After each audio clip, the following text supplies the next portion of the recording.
Well, good morning, everybody. Thank you for getting up bright and early and being equipped with coffee and a keen mind, perhaps. As you know, right, the month of January is Human Trafficking Awareness Month. And really, as far as awareness goes, you can go in a lot of restrooms, airports, motels, you can see signs about trafficking. So I'm very grateful for that because something is way better than nothing. What I want to talk about real quickly this morning, I've tried to condense as much as I could, is kind of what happens in the mind of a child when they've been trafficked. Because all of us come across people who've experienced complex trauma. And so I'm going to kind of take us on a little bit of a journey, and then Rainey's going to kind of apply some stuff about nowadays. And she might jump in and touch on what we talk about as well. So if you're prepared, and if you have anything you have to ask or something, if we don't have time, I put my email in the chat, but it's doc@bikersagainsttrafficking.org. Rainey is rainey@bikersagainsttrafficking.org. So feel free to reach out with any questions at any time. And if we can help in any way, all you have to do is ask. So before we start, remember that when it comes to dealing with anyone who's ever been trafficked, we're talking about an individual who has experienced horror. Elbert and Schauer, two researchers, defined trauma as, quote, a cut in the soul as a result of a horrifying experience. So an individual who was forced to do or experience vulgar, repulsive, vulnerable things all in order to survive. A person who has experienced being trafficked, in my opinion, is one of the most resilient people alive. They found a way to dig deep and survive the horror that they were forced to endure. But the brain itself does not have the capacity to take that type of horror information in and make sense of it. So distortion occurs when trauma happens. As a matter of fact, the hippocampus, which I refer to as the librarian of the brain, has as its job to experience and apply meaning to all the things that happen in our brain and then store them in appropriate ways so that they can be recalled effectively. But if too much stress is experienced, which is the case for anyone being trafficked for sex, the high levels of stress hormones like cortisol are released into the brain, and incredible stimulation occurs, and it breaks down the ability of the hippocampus to do what it was designed to do, which is accurately store and make sense of memory. The meaning, the emotions, everything is shattered and spread throughout the brain. In my case, by the age of 3, I had had so many sexual experiences that I thought my value was simply in having sex. By the age of 5, I had had so many experiences that even today when I think of them, it makes me nauseous, because there's no way for a child to make sense of that if it's happening to them at that age. When I recall those moments, my brain struggles with keeping the negative, the painful, the fear-based emotions from attaching to the memory, which would then cause me to relive it. So dealing with individuals who've been trafficked is challenging on every level. And so we have to understand the brain, how it's impacted by trauma, and then what we can do about it so that a person can move forward with hope, healing, and renewal. Because as a kid, when people looked at me, on one hand, they saw me as this perfect child because we all went to church, all dressed up. We had all the rules, because if you broke a rule even by this much, you got whipped, you got beat, you got disciplined, or something even worse. So we obeyed. So everybody loved us because we were the perfect, polite kids. But it wasn't because we had a great life. It was because we were taught from infants how to behave to mask what was going on. Every human being goes on a journey from the moment they're born. Right? We enter the world as soft clay. The developmental process begins. Through a combination of genetics and experiences, we're kind of formed, and who we are starts to emerge. When an infant comes into the world, right, they're very moldable, and their worldview or their working model of how the world works and their role in it is being developed. So there's a lot of factors that come in so that they can figure out who they are and how they connect to this world. According to developmental psychologists, the first 3 years of life are very pivotal. And in those first 3 years of life, especially like developmental psychologists like Erik Erikson, there would be 3 big lessons that we would learn. The first lesson would be, is the world a safe place? An infant, when they are born, needs stability. And in particular, they need time to analyze and absorb the world around them. And so they form a primary bond. And the primary bond usually is whoever their primary caregiver is. Most of the time it's a mom, but not always. So they formulate that bond, and then the mirror neurons in their cortex, they use to kind of read the caregiver. So if your caregiver is calm, you're calm. If something happens and your caregiver gets all anxious, you become anxious. That infant slowly absorbs how safe the world is from that primary caregiver. So the way the infant sees the world is a direct reflection of that primary caregiver and how they see the world. So they're trying to figure out in that first year of life especially, is this a safe place to be? The second lesson is, am I loved unconditionally? This is where you know that either you're loved just because of who you are, or that you have to do something to be loved. So in my case, by the age of 3, I knew that my value was in doing things for other people, and by default, letting other people do anything they wanted to me. I already knew about sex, and I actually wanted to have sex by the age of 3, which is so distorted. There were times in my life where my father was engaged with a shootout with people at an apartment complex. He pushed me down, told me to wait, and then he would run out into the darkness. We were disciplined with a switch, a belt, or my parents' favorite, a horsewhip. Later, my dad would throw knives at us or sometimes even shoot at us to control our behavior. So when we're trying to figure out whether we're loved unconditionally or not, there's all kinds of cues around us. Our experiences tell us that either we're loved unconditionally or we have to do something to be loved, or there's something we shouldn't do in order to be loved. But that's a second important lesson, because the more you know you're loved unconditionally, the more you're able to go through trauma without it affecting you at a deeper level and perhaps even turning into PTSD. The third important lesson we learn is self-efficacy. Self-efficacy is that part of us that we come to realize that whatever life throws at us, we can overcome it or we can't. We see it being developed when a toddler learns to walk. So the toddler learns to walk. If they fall over, someone runs up to them and says, oh my goodness, are you okay? Did you break anything? Oh, be careful, be careful. And they instill fear in that toddler. Versus the person that when the toddler falls over, they come running over there. Hey, good job, come on, you can do it, let's do it together. And there's that encouragement that gets birthed in that toddler. How we internalize the struggles determines whether we will lean towards helplessness or resiliency. But in addition to all those developmental lessons, we must also grapple with that birth, another amazing thing that happens in our brain.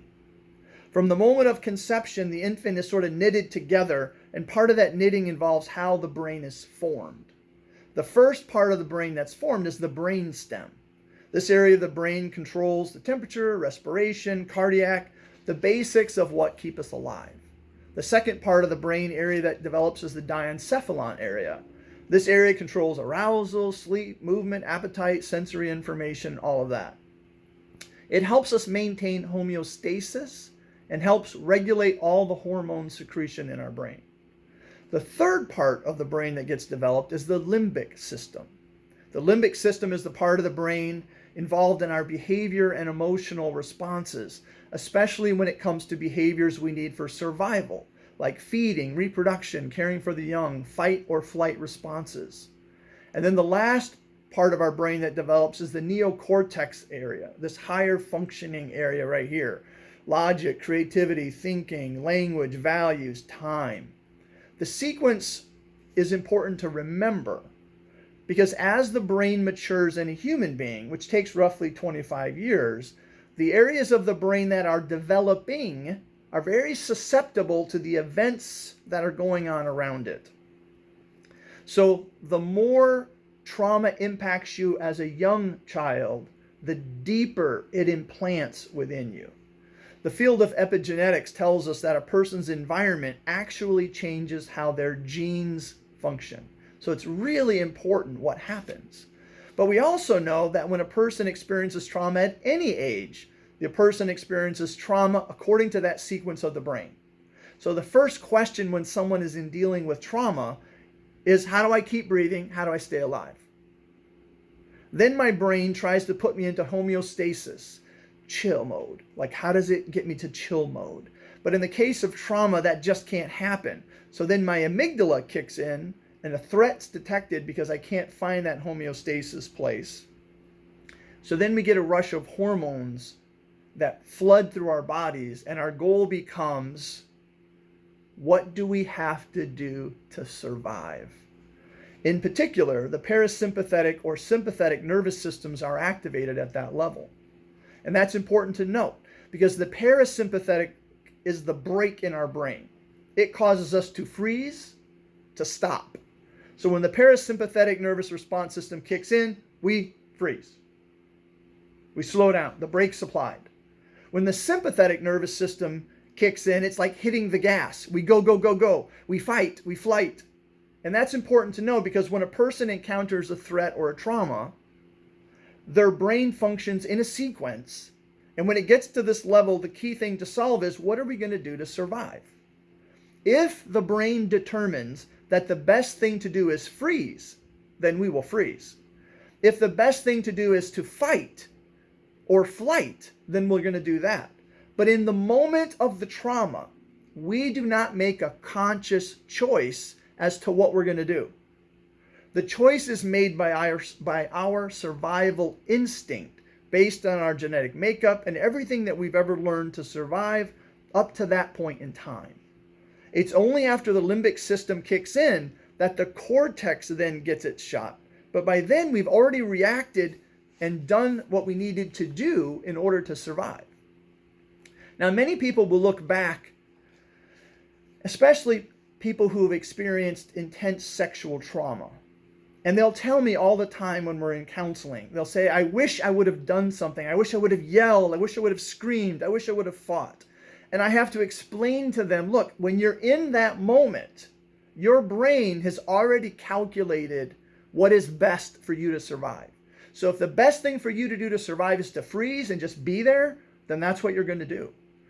If the best thing was to fight, then that's what you're going to do. There were many times when I had no advantage over anybody and they were taking advantage of me and they would wrap me up in a mattress and I was bound, that my response system would just be freeze.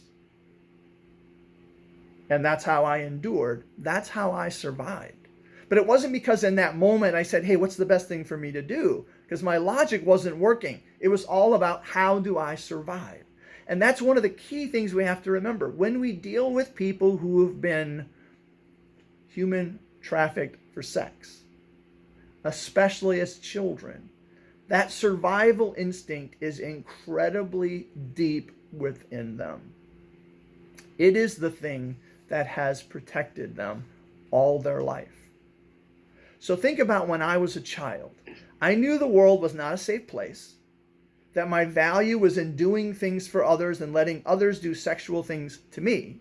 And on top of that, I developed this strange sense of resilience that my little brain told me that, look, no matter what happened, fight, don't give up. The way my brain would have handled the trauma was that it would have done whatever was needed to keep me alive. And that's the key point.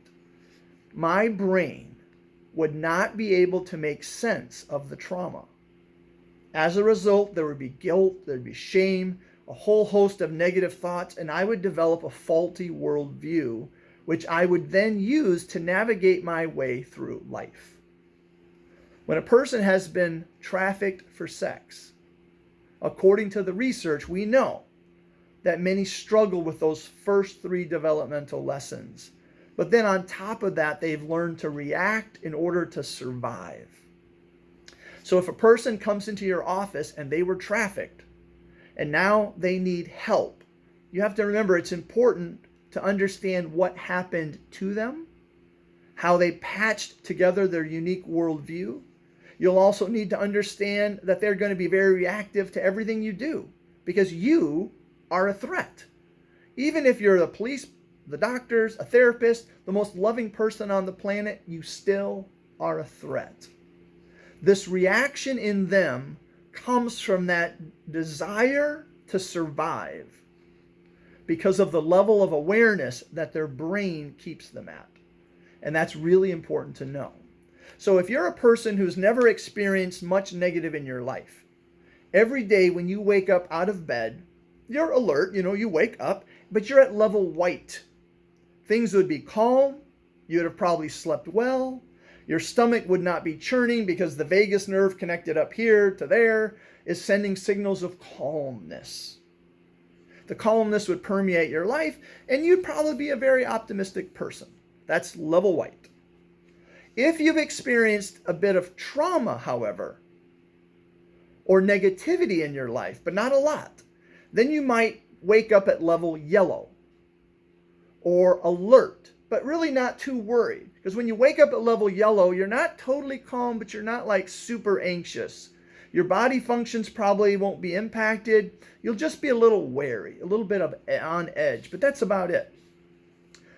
Orange would be the level where you think you spotted something that would be a threat. So every morning when I wake up, even today, I wake up at level orange. Orange is, I'm pretty sure there's a threat around me, even though I can't identify it. So someone who's gone through complex trauma, especially as a child, is going to wake up at level orange because they know there is a threat around them. Even if they can't spot it right now, it's there. So their hypervigilant state is on. There's this radar is going doot, doot, doot, doot, doot, doot, doot, looking for what it's going to be because they know it's there. They're scanning for threats. When you wake up in the morning, you're going to be agitated. Your stomach's going to be upset. Your bowels may want to empty, maybe multiple times. And it will take you a while to calm down. For those who wake up in level orange, it's important to know that time is needed to center. When I wake up every morning, I'm at least at level orange. Even though I have a doctoral degree in therapy, almost another one in therapy, I've got a master's, I've done through counseling, I'm a diplomat in trauma counseling, I've done everything I could possibly do. I still wake up at level orange. I wake up on high alert, and then I have to begin the day with a structure and a purpose. So I grab a cup of coffee, I sit in my chair, I have this time of meditation, I write in a journal, and a lot of times try to exercise. If I can do that, it centers me and it brings me back from orange to yellow. And I'm calmer. I experience a bit of that homeostasis. But if I'm rushed, if I don't have time to calm down, then my day sucks because that hypervigilant part of my brain is on high alert and I'm just like freaking out like crazy. Level orange is followed by level red. Red means you have actually spotted the threat. It's not possible, you now see it. And so now you have to prepare to survive. If you're triggered in the night or at school or on the way to work, level red kicks in, fear is activated, and your system gets bum rushed by stress hormones. And you are at the high end of hypervigilance. And you know that something bad is about to happen. It's important to know that when you're dealing with someone who's experienced complex trauma, at best they are at level orange, but by the time they walk into your office or have interaction with you, they are at red. Even if you're the most loving, caring person on the planet. You have to understand, if you try to approach someone in a loving, caring way, they're going to interpret it as a threat, because if you try to calm them down, you're trying to get them to get off that hypervigilant ledge, but that protects them. When I went to the doctor as a child, the doctor was a wonderful doctor. My level was immediately red. They were a threat to me because if they found out, or if my dad found out, if anyone found out, there'd be great punishment. I feared my father more than anyone alive. So when I go into the doctor's office, Every single time I would crawl under the chair in the examination room out of fear, and I would hold on, and they'd literally have to pull me out and fight me out. This little kid. And they had no idea what was going on because no one asked the question, what's happening to him? Later, when I would talk to counselors, this red level of alertness prevented me from healing. Instead of healing, I utilized my manipulative ways to do whatever they needed me to do. If you say this is the program, I just do the program. And this is a caveat for religious programs, not that they are bad. But if you have a religious program and they say part of it is you have to accept Jesus or do this, and I know as a survivor that I'm going to do whatever it is to survive, of course I'm going to do that. So at age 11, I got baptized because that's the thing to do. Why wouldn't you? I wasn't going to upset the apple cart. I was going to do what kept me safe. When you work with people who've gone through complex trauma as a child, you have to understand that below the surface is this fear, whether they ever articulate it or not. And just because someone completes a program or goes a certain amount of days doesn't mean they are healed. But there's another level of alertness that's downright terrifying, and that's level black. In that level, you now block out all conscious thought, and you literally black out. A lot of people, when they're at level black, whatever's happening to them is happening to them. They disassociate, their mind goes over here, they're not even aware of it. You do what you want to do with this, I'm over here, and that's how you survive. When someone comes to you and you discover that they've been sex trafficked, you have to understand their brain is not functioning like yours. They'll be on high alert.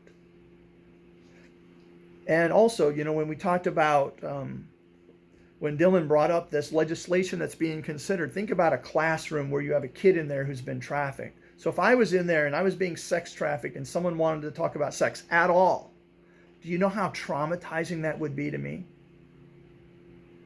Because I would believe that they're going to talk about sex and then they're going to use me as the example. It would terrify me. You talk about suicidal thoughts. You talk about ways to destroy yourself. In that moment, I would have wanted it. So, and I'm not saying change or do something, but just keep that as a factor. When you have that level of trauma and it's sex related, sex is never seen as a good thing. It puts you at level red, or you'll do something that's just terrifying. So really think about how that even changes that dynamic. And I'm sure you have. Remember, if I'm someone who's been through trafficking and that's incredible trauma, I know how to survive that. If you try to help me get out of it, that's something I don't know. And that's even more terrifying. My wife likes to say the hell you know is always better than the hell you don't. And sometimes when it comes to trauma, staying in my trauma keeps me safe in my mind, not in reality, just in my mind. So someone who has learned to survive being trafficked will have developed all these self-regulation techniques. And those are really important to remember. And so I'm just going to run through them real fast, not going to explain them all, and then Rainey's going to take over. So when you talk to someone who's been trafficked, you have to ask a few key questions. What happened to them? When did it happen to them? How long did it last? Those things are really important to know. You also have to know that some of their tactics are disassociating, which they leave their bodies, kind of go over here to survive. Some of them will get involved in vomit or cutting, because when you're involved with vomit and cutting, it creates an opioid dump in your brain and it cuts off pain and makes you feel better. Some people will use drugs and alcohol. Some will act out in familiar ways. Some will have this compulsion to repeat. And some of them will use this idea of toxic positivity. And this is one of the things that gets me more than anything else in this survivor, thriver, whatever mentality we have for dealing with people from the HT background.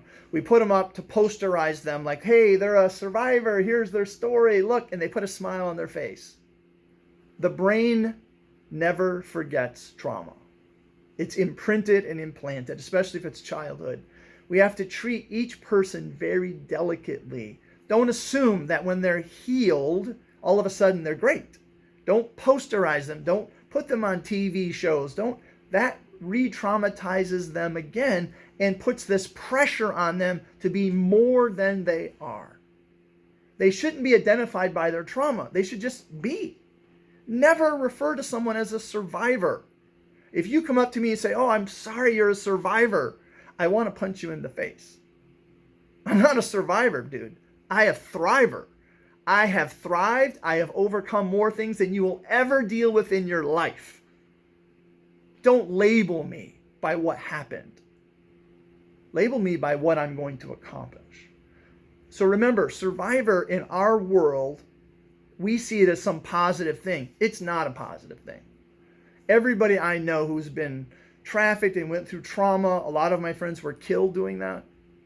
No one wanted to be labeled a survivor. And if you ever told one of them that you rescued them, how dare you? You didn't keep them alive. You might have been a part of them getting out, but you did not go in and rescue them. Somehow they had the resiliency to stay alive. Never rob that from someone who's been through this atrocious world. That is one thing we have to fan within them, that they have this amazing ability to overcome.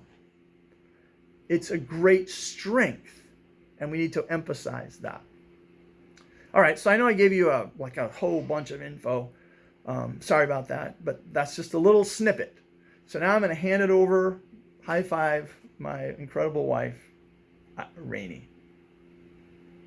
Hey everyone. So I'm going to jump in. I'm going to make this really quick. Two things I want to touch on that Doc said, when he says like knowing what happened to someone, it doesn't mean going into like the details of their experience, right? Causing them to have to rehash that over and over and over again is not a positive thing. It's more like knowing the gist or the parameters of it versus the details of it. And then secondly, when we talk about the words victim